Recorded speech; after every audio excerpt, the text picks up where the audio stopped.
Hey, what's up, everybody? So last week I was finishing up this Riverstone in Panama City Beach here. It's got 5,500 watts floated on a rack, so it was a nice big system. So we got them all done, buttoned up and on their way since they were going to see family for Easter. Got done dealing with the cops from the guy that hit the front of our truck. And the next install was 6.5 hours south down into Florida. So in 6.5 hours Google time, you know, that means more like 8.5 if you're towing an RV. So we got everybody loaded up and headed there. As you can see in this next clip here, this is actually from my dash cam. I highly recommend the dash cam because look at this guy that comes flying around us here. Who knows what could have happened there. We just had some friends, somebody slam on the brakes in front of them to try to claim insurance and stuff on them. So I highly recommend dash cams that point out the front and back. You know, seen this nice grass fire, which in Florida is honestly not uncommon. If you spend any time in Florida, you know grass fires and forest fires are kind of a common thing. But we made it to our destination, which is kind of a tight driveway, but it's a super nice place. So check this out. Got a cool little bro in here. And an Emma. That's not it. So it's super hot today. We're in Florida. I don't know what it is. 90 degrees, humid like Florida always is. We got multiple air conditionings running. I don't know if you can hear them or not up there. So I come to crack the door because a lot of times when we're working the system hard, it's getting hot. And you got to get an airflow. But because of the autoformer keeping the load balance, the inverters work way easier. Like the fans aren't even running on them right now, because it's balanced between both of them, so they're not doing as much work. If it was all on one and that one getting hot and the fan running and giving off heat, making the other one hot, etc. So autoformer for a perfectly balanced load is the way to go. So walking out to the motorhome here to grab the ladder actually, but I remembered I hadn't filmed the batteries here since I finished them, and you guys got to check this out because this is a massive battery bank. By far the biggest one I've ever done, and not only that, they're Victron batteries, so if you just look at discharge rate, these things can handle like 2C, which gets deep into the details, but that means they can handle a deep discharge, heavy discharge, like this bank of batteries. According to the screen and the settings, which are preset by the nice new NG BMS, he could have a 1200 amp discharge, which is not even possible in this RV. I mean, that's 1200 amps at 24 volts is, I can't do that math, but that's a lot of watts, way more than 50 amp. So anyways, look at that, guys. Isn't that nice? Man, they look super nice. Oh, so there's 4 cutoff switches back in there, and some of you who've been following me will remember this video. There was just 6. I added the other 2 to the top, and it does look much nicer, even though I don't know that he really needed the batteries, but I think he did. No, it's cool. It looks nice. It looks awesome. I mean, I'm glad he did it because it worked good for me. It's good content. But then we also put in a strap, just to strap them in a little better. I mean, these had 2 heavy shelves of battery, but really the only thing holding them in are these tabs and the little notches, which all this is heavy duty, but now the ratchet strap, you can't really see it, but there's metal framing back in there that it's strapped to. So the only way these are leaving this box now is if the whole entire thing, walls and everything, comes out in one and blows out the door, and at that point that's probably an insurance claim. So, but there's a lot of money in batteries here, so you wouldn't want to lose them.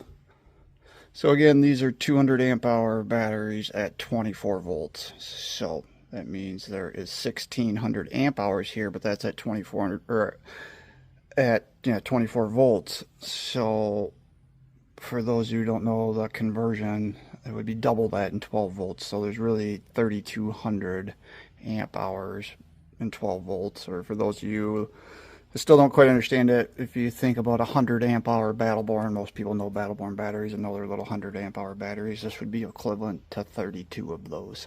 So huge battery bank. There's a lot of weight here. These batteries are a little over 100 pounds each, so he's got 850 to 900 pounds of batteries there, but he's got this big old country coach. He can handle it, plus some. And for those of you who don't want to go back and watch the other video, I'll show you real quick in here in this. Yeah, and I made a whole video on this when I did the install back in December. It was a fun install doing this, super tight. I took the tray out to do it and stuff, so but we got the dual Quattros there. I put like an EMS back in behind there. We got an autoformer over there. We got the solar controllers here for the 3 strings that are on the roof. We got 1 converter helping keep the chassis batteries charged, which is actually powering most of 12 volt. That's kind of how it was to begin with. Then we got the BMS for the batteries. This is not a Lynx shunt. This is the BMS, smart BMS for Victron batteries that don't have a built-in BMS. And we got Lynx distributor there, and then there's another Lynx distributor underneath there for the battery grouping. I just put this auto gen start in, so that was the other thing when I come back and did these two batteries here. I put the auto gen start, the Atkinson's in, to tie it into the Victron system. So he's got a nice auto gen start now, plus he can start it remotely from his phone. I put the product labels in, at least the ones that Victron had for all this equipment. There's some equipment that still doesn't have these in there when you're buying them brand new yet, but it's getting close to being in all of them. And the pin specific items for you other installers out there is kind of annoying. And when it was default 6 zeros, it was much easier. So anyways, we're gonna show you the roof real quick again. So how dirty do you think, you guys? I think it is up here, and I did this in December, and it's now into April. So it was beginning of December, middle of December. It's now into April. Hasn't really used as much, sat under here, besides a couple trips down the highway. It's actually dirtier than what I expected it to be. Like, what the heck is this? I'm not sure what that is. It's gotta be like a lizard or something. They're all over the place. Interesting. So yeah, there is 2960, 2980, something like that up here. There's 3 410s, 1, 2, 3, 4. There's 4 410s. And then there is 6 100s, I believe. 1, 2, 3, 4, 5, 6. 6 100 watt panels, and then these are 220s, 220. So yeah, that's all we can fit up there. The Gerard awnings, which these aren't Gerard awnings, but there's something similar to that. They ate up some space, 3 air conditioners, all these vents. So unless we're going to float panels over everything, that's all you could get up here. So not too bad though. He's got a big generator, he's got a huge battery bank, and really he's going to spend as much time plugged in as unplugged. It's just more or less for travel days and stuff, so he'll be good. Show the screen real quick. Just giving them the books back. Books, a couple extra fuses. This is where I put the screen. Boom. I get it to focus. So it's external control because of the Victron BMS. It's a little different than what most you would see in my normal system. So these country coaches, for being older, I forget what year this is, but it's like 20 years old or something. It's super, super nice. Well, that's another one wrapped up, even though this wasn't really the main install, but it was still days of work, and we made this system even better. So I had those 2 batteries and the auto gen start. We're getting packed up here today. You can see I'm walking up to my RV here. Last time I got the RV in this driveway all the way to the back, where the motorhome is back there, but it was a nightmare.